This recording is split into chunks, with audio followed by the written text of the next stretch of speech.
आज सुबह सऊदी अरब जाने वाले प्रवास जो थी इस्लामाबाद से, उस पे रेड किया है एयरपोर्ट सिक्योरिटी फोर्स ने, और वहां एक पैसेंजर, इमरान नामी पैसेंजर को गिरफ्तार किया गया है, जिसके पास से 5 किलो 448 ग्राम आइस ड्रग जो होती है वो बरामद हुई है। और इसके अलावा 3 ऐसे भीगे हुए तौलिए भी पकड़े गए हैं जिनको हीरोइन वाले पानी में भिगोया गया था। इस वक्त आपको पता है कि यूएन का सेशन चल रहा है।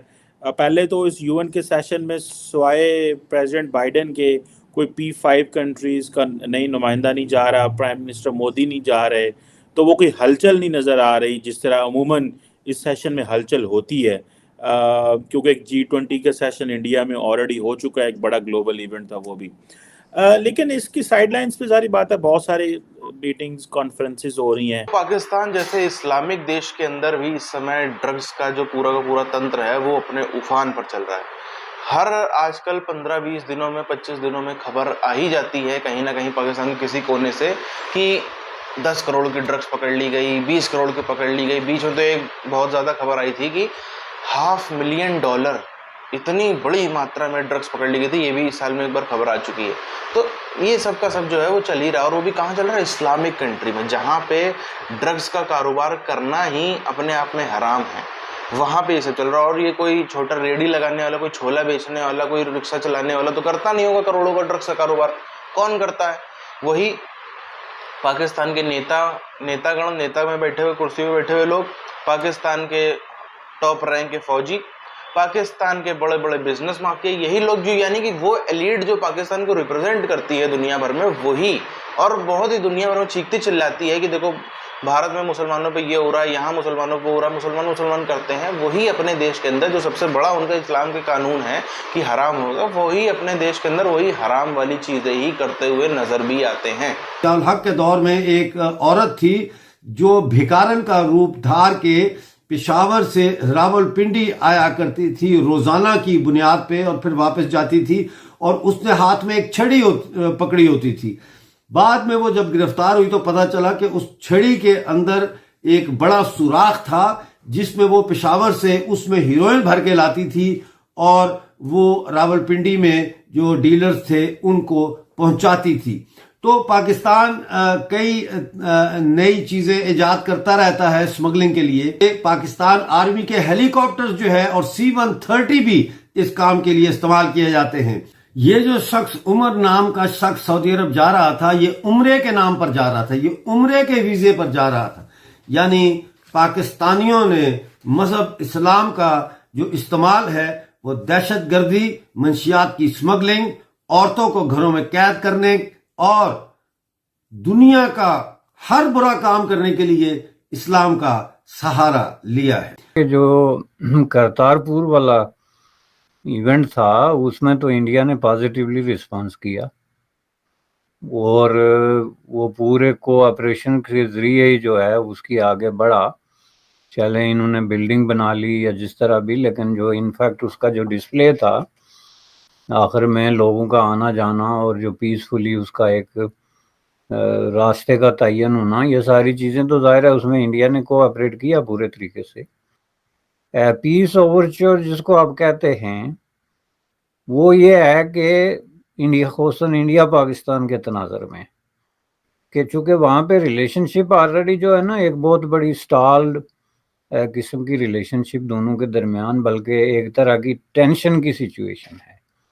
अगर सीज फायर है तो इसका मतलब ये हरगिज़ नहीं कि उनके दरमियान कोई इजी किस्म की कोई रिलेशनशिप है, बहुत ज़्यादा उनमें जो है वो डिके हो गया। तो उसको रीओपन करने के लिए आपको सबसे पहले एक पब्लिक डिबेट करना पड़ता है। वो आप बिहाइंड द सीन इस तरह के रिलेशनशिप को रीसेट नहीं कर सकते, क्योंकि वो मुनाफिकतों के दौर चले गए, अवाम को पता ही नहीं होता था। आप अवाम को बताए बगैर जंगें लड़ लेते थे, अवाम को बताए बगैर जंग में सरेंडर कर देते थे, अवाम को बताए बगैर अमन का पैगाम भेज देते थे। इसमें सिंसियर हैं, उसमें आपको सबसे पहले पार्लियामेंट में कम अज़ कम, अगर और कहीं नहीं तो ये सवाल उठाना पड़ेगा जी कि इंडिया पाकिस्तान से हमें इतना अरसा हो गया है, एक जंग की कैफियत है and we want to ease the tension, ताकि इंडिया को भी पता चले कि आप सीरियस हैं और आप वाकई अपने अवाम को और पब्लिक ओपिनियन को लेके आगे आ रहे हैं और आप कोई सिंसियरिटी है। आप इस चीज के बारे में एक स्टेटमेंट आपके प्रेस में ना आए, एक सिंगल स्टेटमेंट, जो even India Pakistan relation 3 words जो है वो ताबू हूँ। अवाम जो हैं वो कहीं शक की नज़र से देखते हैं, कहीं नफरत की नज़र से देखते हैं, और इतनी चीज़ पे वो क्लियर हैं कि हमारे दरमियान कोई दोस्ती नहीं बल्कि दुश्मनी है। तो इंडिया अगर जब उनको ये बताएगा कि भाई आज के बाद हम दोस्त बनने जा रहे हैं, तो क्या उनको बताए बगैर कहीं दुबई वगैरह में किसी जो है वो बड़े ऑफिसर्स 2 को बैठा के तो हाथ मिला के तो वो जो है हंकी डोरी तस्वीरें एक दूसरे को दिखा के तो अमन हो जाएगा, लोग मान लेंगे। और हम ये प्रपोज करते हैं भारत को कि वो हमारे अमन की जो ख्वाहिश है या अमन की जो पेशकश है उसको रिस्पॉन्ड करे। तो उसका अगर भारत जवाब ना दे तो फिर आप ये स्टेटमेंट दे सकते हैं जो उन्होंने दी। नंबर 1। नंबर 2, जो अभी तक इनकी प्रैक्टिस रही है वो तो एक ही स्टेटमेंट सामने आई है ना, वो आप किसी मिनिस्ट्री ऑफ फॉरेन अफेयर्स के सेक्शन ऑफिसर से लेके तो प्राइम मिनिस्टर तक कोई भी अगर स्टेटमेंट आज तक इंडिया पाकिस्तान इश्यू पे सामने आई है तो वो ये आई है जी कि पाकिस्तान जो है वो भारत के साथ किसी किस्म की कोई गुफ्तो शनीद या बातचीत नहीं कर सकता। अब इंडिया में कौन सी ऐसी हुकूमत है जिसकी ये जुर्रत है कि वो अपने अवाम को बताए कि हम पाकिस्तान से ताल्लुकात दुरुस्त करने के लिए 5 अगस्त 2019 के इकदाम को वापस लेते हैं। चलो वो किसी और तरीके से ये काम कर सकते हैं घुमा फिरा के, लेकिन ये बात करके कोई हुकूमत जो है विद इन 24 आवर्स जो है वो टॉपल डाउन हो जाएगी, उसकी एग्जिस्टेंस खत्म हो जाएगी, ये हो ही नहीं सकता, पॉसिबल ही नहीं है, नो मैटर किस पार्टी की हुकूमत है। लेकिन जी दुनिया के बारे में एक ओपिनियन मौजूद है और वो हर मुल्क अपने अपने मफादात और ज़रूरियात के मुताबिक उस ओपिनियन को उभारता है या उसको नीचे करता है।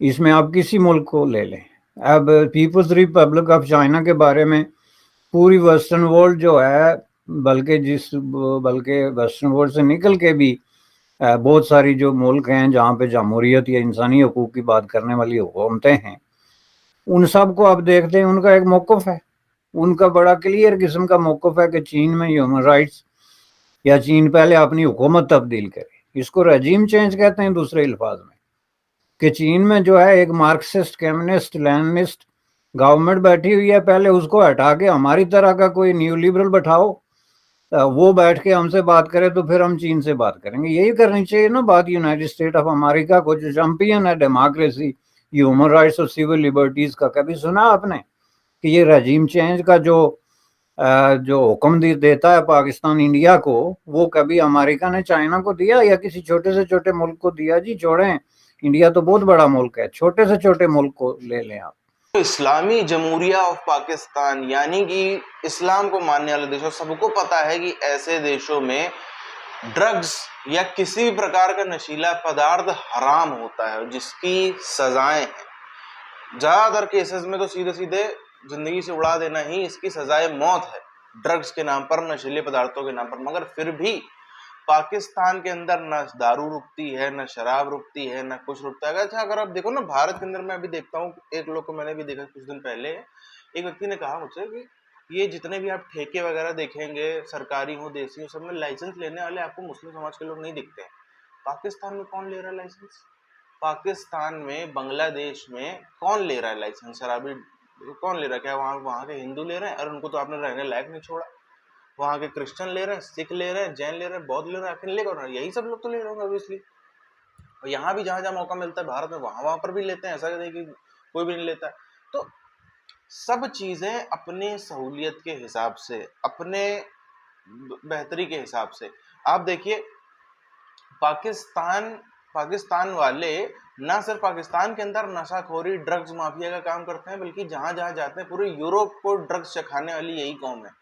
और साथ साथ में कुछ एक अपने गुट बना लिए वही लोग, फिर बाद में खालिस्तानी का गाना गाते हैं, वही लोग आपको नजर आएंगे ऑस्ट्रेलिया में, यूरोप में, अमेरिका में, अलग अलग जगहों के बहुत अच्छे तरीके से। लाहौर और चंद एक कुछ खालिस्तानी माइंडेड लोग बहुत साथ में काम करते हैं। आपको यूरोप में, अमेरिका में इन सब जगहों पे काम करते हुए साथ साथ में नजर आएंगे। किस चीज़ का काम? यही ड्रग्स फैलाना, ये सब जिस इस प्रकार की चीजें सब करते हुए।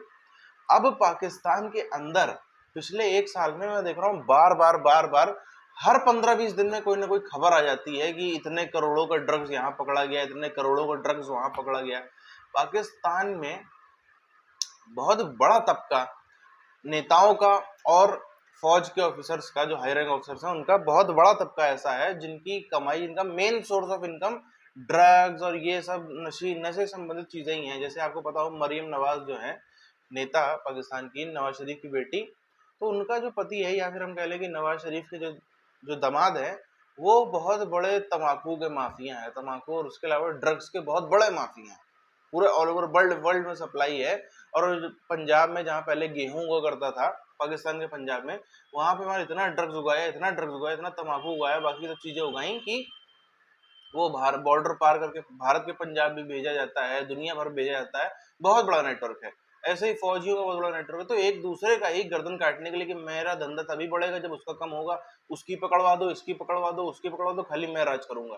यही सब वो कारण है कि अंदर खाने में इतनी फूटें पड़ चुकी हैं कि बाहर वालों की पाकिस्तान को बर्बादी के लिए जरूरत ही नहीं है।